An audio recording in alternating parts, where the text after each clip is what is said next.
ધુલિયા ચોકડી પર ઓવરટેક મુદ્દે થયેલી બબાલમાં એકનું મોત.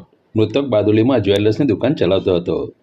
બારડોલીના ગાંધી રોડ પર આવેલા આચાર્યનગરમાં રહેતા સુફિયાન રહેમાન ઝહુર અલી શેખ ઉંમર 48, સલીમ અબ્દુલ રઝાક હાફેજી ઉંમર 50 અને સૈયદ જમીલ અંજુમન ઉંમર 65 ક્વિટ કારમાં શુક્રવારે રાત્રે સુરત જઈ રહ્યા હતા. દરમિયાન બારડોલીના ધુલિયા 4 રસ્તા ઓવરબ્રિજ નીચેથી પસાર થઈ રહ્યા હતા ત્યારે એક મોપેડ પર સવાર 3:20 થી 22 વર્ષના બારડોલી તાલુકાના નિઝર ગામના વ્યક્તિઓએ ઓવરટેક કરવાની લાઈનમાં કાર આગળ લાવી ગયા હતા, જેથી કાર ચાલક સૈયદ જમીલ અંજુમને મોપેડ ચાલકને ધક્કો આપ્યો હતો, જેથી ઉશ્કેરાયેલા યુવકે કાર ચાલકને માર મારવાનું શરૂ કર્યું. જ્યારે અન્ય 2 યુવકોએ કારમાં સવાર 2 ઈસમો સુફિયાન શેખ અને સલીમ હાફેજીને માર મારવાનું શરૂ કરી દીધું, જેમાં સુફિયાન શેખને છાતીના ભાગમાં જોરથી ઝટકો લાગતા બેભાન થઈ રોડ પર ધરી પડ્યો હતો. કારમાં અન્ય સવાર 2ને નજીવી ઇજાઓ પહોંચી હતી.